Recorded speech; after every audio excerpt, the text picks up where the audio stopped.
Hey campers, this is Coach Addig. Putting together a video here, a sprint drills review video of some of the drills we did this summer. Also want to congratulate the ATP Gold Camp. They had a 0.28 second improvement in their flying 30, which is close to the best we ever had, which was 0.31 in 2007. As you know, our fourth gear concept that we use basically says that everybody has a fourth gear to reach their maximum velocity. They're just not sure how to get into fourth gear, and that's what we're going to work on. The key to reaching fourth gear is pawing, and pawing is a dependent skill that relies on other skills. It relies on getting your knees in a high position and sprinting in a tall position.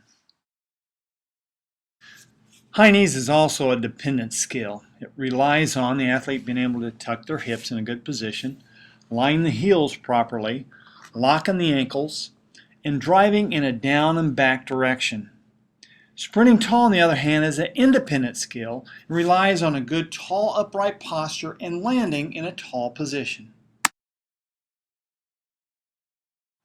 When running at maximum speed, pawing allows the athletes to continue to accelerate rather than decelerate upon touchdown with each stride. In order to execute pawing correctly, the athlete needs to sprint with a high knee lift and sprint in a tall position where the foot comes right up under the hips at touchdown. To accomplish this, the athlete must really focus on getting his knees up as he sprints. He should focus on tucking the hips, lining the heels, locking the ankles, and driving in a down and back direction. Tucking the hips will place the hips in a position that will actually allow the knees to come up higher. In the flat back drill, the athlete is attempting to rotate his hips in an upward-backward position. As he does this, it actually presses the lower back against the turf. In doing this drill, he will relax the hips, then he will tuck them. In doing the flat back drill, the athlete will place his knees under his hips, his hands under his shoulders, and will rotate his hips in an upward-backward direction, which will flatten his lower back. At the end of this drill, the athlete can keep his hips tucked and try to stand up in preparation for the next drill. Before each sprint drill, we like to have the athlete put their hands on their knees and roll their hips under in a tucked position in preparation to start the next drill. The first drill they're going to be doing is a walk and line drill. And as they walk, they will snap the heel up quickly off the ground to a point right up under the rear.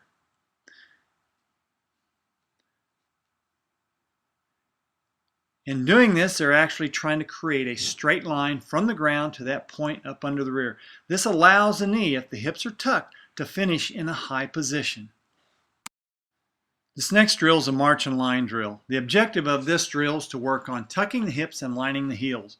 The athlete will line the heels of both legs in an effort to snap the heels up quickly and allowing the quadriceps to relax in such a way that the leg will fold up under the rear and finish in a very high position. This allows the leg to move through quicker than a longer, more extended leg. The skip and line drill, like the others, the athlete will start by tucking the hips and will move along in more of a shuffle skip where he's not really leaving the ground, but focuses on keeping the hips tucked and lining the heels. As you may notice in these skip and line drills that the athletes are locking the ankles, keeping the toes up in such a position that when they may land slightly on the ball of the foot or in a flat-footed position. We're making sure that they're not pointing the toes, which will cause problems in sprinting later on.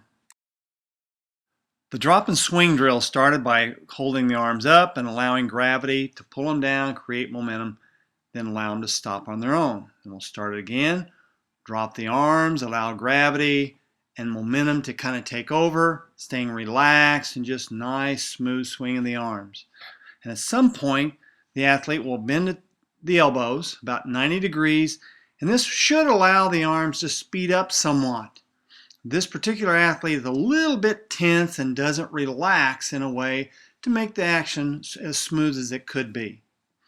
At some point, we'll try to actually pick up the speed of the swing of the arms and eventually allow the hands, the arms to extend, relax, and then stop on their own.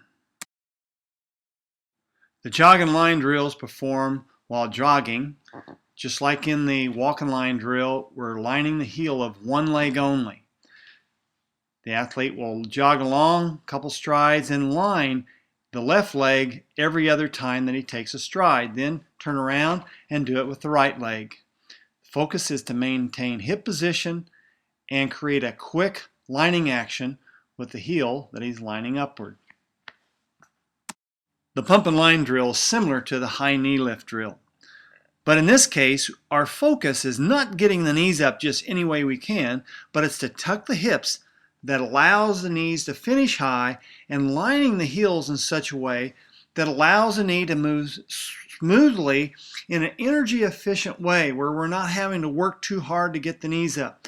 This will allow the knees to move quickly and costing the athlete much less energy in the process. The rhythm knee drill is a pump and line drill that is done with a gradual increase in rhythm. In doing this drill, the athlete will actually create a counting system. In this case, we'll be counting the left leg. The count will go as follows: 1, 2, 3, 1, 2, 3, 1, 2, 3. We'll gradually increase to where our quickest rhythm is on that last count of 3. In executing the high gear rhythm sprint, the athlete starts out in a pump and line action, then gradually blends it into a sprint action. In his effort to blend it, he will start out by focusing on tucking the hips and lining the heels, and will gradually pick up the rhythm and maintain the hips and heels. The wall march and line drill is normally done up against the wall, but in this case we're doing it up against the goalpost, which is fine. The athlete actually leans from the ankles instead of leaning from the hips, and will start a marching action and actually creating pressure into the wall, or in this case the goalpost. But normally you may see the athlete want to bend forward in his effort to push, and we try to keep them straight so their lean is coming from the ankles. The wall pump and line drill is merely a continuation of the march and line drill. Same things are applied here as he starts to pump and line, trying to keep pressure into the goalpost, leaning from the ankles at all time. From the wall drills, we go to the resistance drills where we use a cord. In this case, the athlete is leaning from the ankles, keeping the ankles locked, and driving himself forward while lining the heels. It's important to keep the hips tucked and maintain that lean from the ankle. The drive bound drill starts as a marching drill but continues into a strong forward driving action into a drive bound.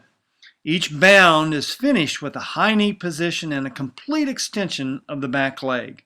This creates a large separation in the knees as they finish each stride. The bound and blend drill starts with a powerful bounding action and gradually blends into a sprint action. The focus in this should be to start with complete extension with a nice strong open stride and gradually blend it into a smooth sprint motion. The bound and blend drill without the cord will actually start with a long first step onto the heel. Then from that point we'll drive forward with complete extension and then continue to drive bounding while focusing on driving forward rather than upward.